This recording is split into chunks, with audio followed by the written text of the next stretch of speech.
All right, we're going to do a quick overview of the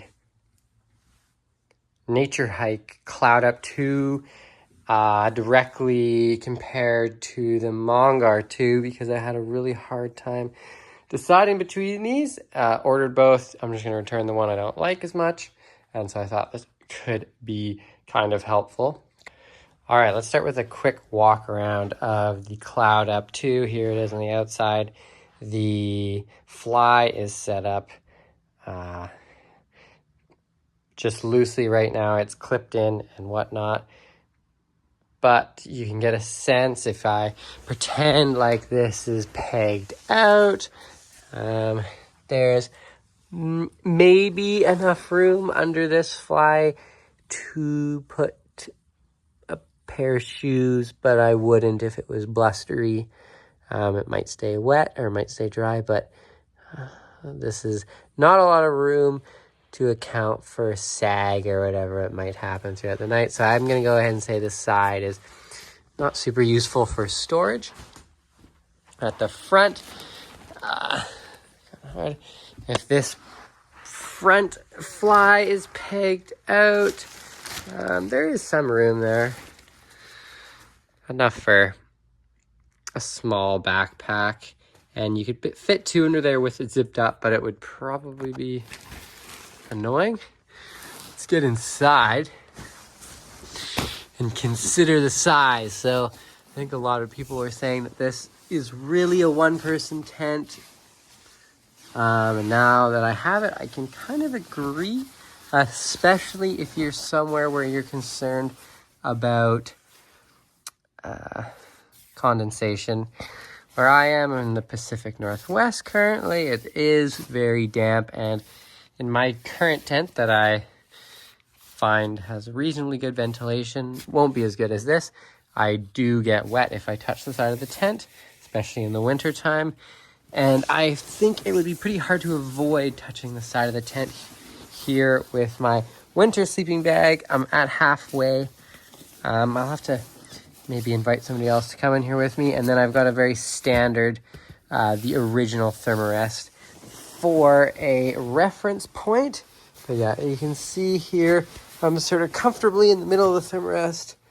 I got a tiny little bit of room, but yeah, if I moved around, or especially at my waist, which you can't really see, is a little bit wider. I'm 5'10", 5'11", and it's pretty short. My head currently touching the the head of the tent, and my feet have almost no room. So it is definitely a small tent. I think for one person it would be totally fine. Actually, I mean, obviously it would be fine for two. It'd be tight in damp conditions. I think in the summertime, if it was dry and hot, you don't need a winter sleeping bag and stuff. I think two people would be fine, but just for perspective, I'll take the sleeping bag out and you can just look in there with just the thermarest. It's a very standard size thermarest, like I said, just the original, so you can get a reasonable idea. Here it is, almost perfectly halfway in the middle. But yeah, like I said, definitely a little tight. Okay, I think that covers the Cloud Up. Let's move over to the Mongar 2. As set up, there's flies on both sides. If you were to properly set this thing out, actually I'll use this side for reference. There'd be some room for gear. I actually should really just set this up properly. Okay, I've set up the Mongar 2 somewhat now. The, whatever this is, like the head and foot of the tent. Here's the fly. It's symmetrical. You got about that much room, nothing to store. Lots of room for venting and stuff. It looks like where the fly ends is about where the mesh starts. I think that's what a lot of people are concerned about with this tent is the draft that'll come through here. And I must admit the fly is not as close to the ground as I was expecting, which might make it hard if you wanted to use it in the winter time or something and stack snow up. You need to put a little effort in. We'll walk around to the front fly. This one's a little bigger, so I had to actually steady it. I can't just really hold it out and get an idea of how big it is. So here is how large that is. Big enough for, or bigger, I should say. It's hard to say what exactly will fit. There's a bit of a gap here for sure. You can make it go lower. I just have it attached to this chair, so it kind of just wants to go up. But here's my hand for reference as far as a gap. Similar to there, where the fly ends is about where the mesh begins. Open it up here. One-handed, it is a little bit challenging. Get on the inside. I'm just gonna go grab the thermarest. All right, here we are again. A little harder to film inside of this one because the door is on the side. There's two of them though, which is nice. Here is the thermarest inside for some perspective.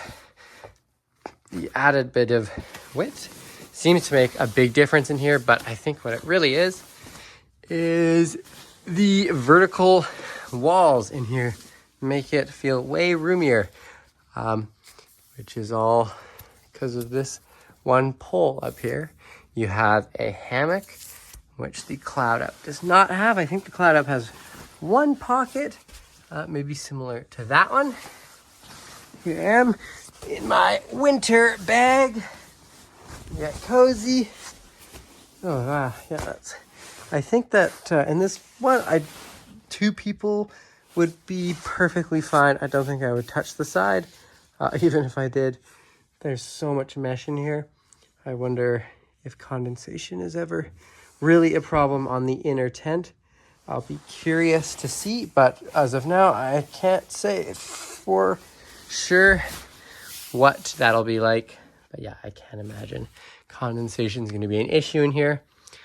From the inside, you can get a better perspective of sort of where the mesh is relative to the fly outside. And I do, there is a bit of a gap, as you can see, which could be a problem for drafts.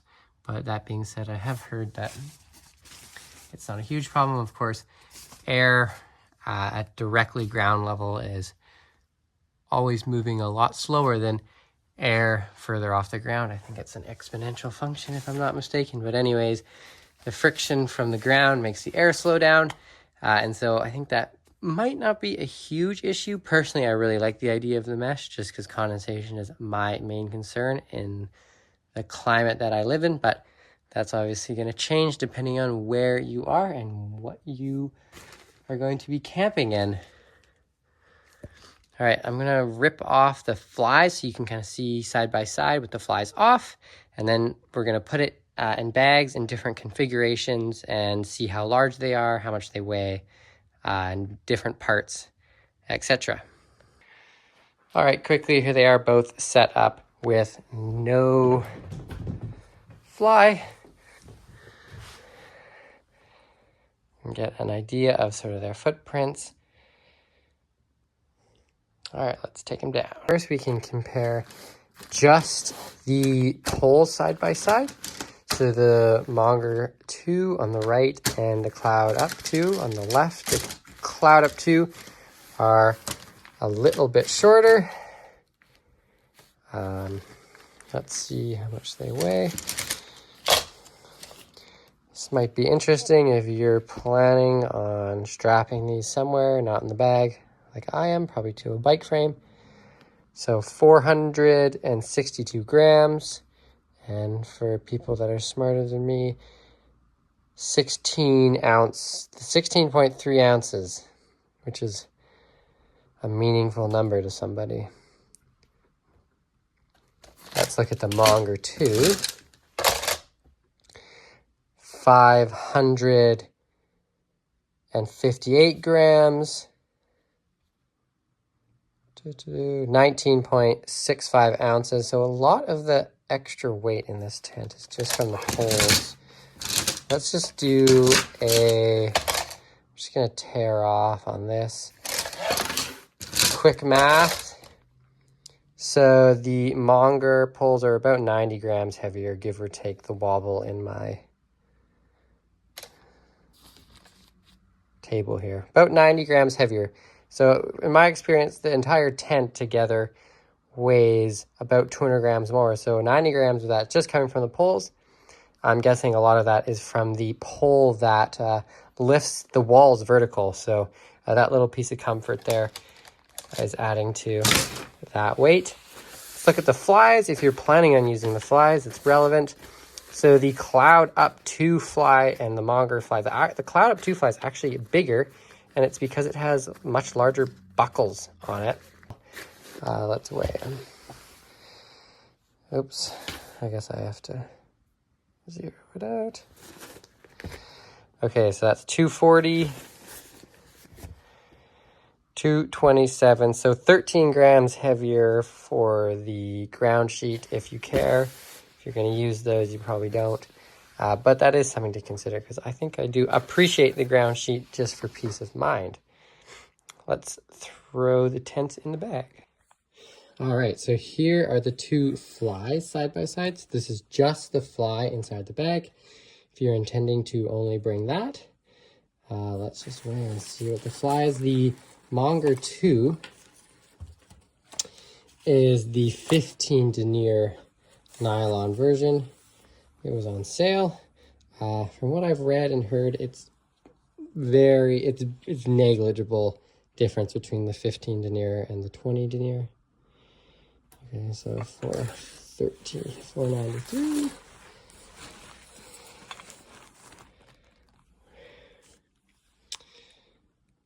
Okay. So about 46 grams difference in weight between the two flies, the Mongar one being the heavier of the two. And pack size, this is about as packed as they want to stay.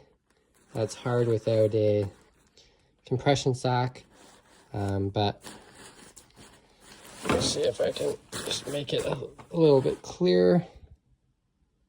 This one definitely packs down a little bit more.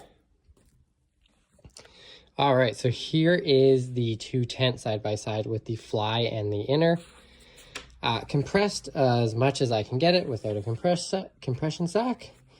This is the Cloud Up 2 and the Mongar 2. Cloud Up 2 is obviously a little bit smaller, which is what you'd expect. I think it's the only reason that you would get that tent. Well, I shouldn't say that. 985 grams for the Cloud Up 2. And now the Mongar is 1,188. I'll just zero that out so we don't have to do any math.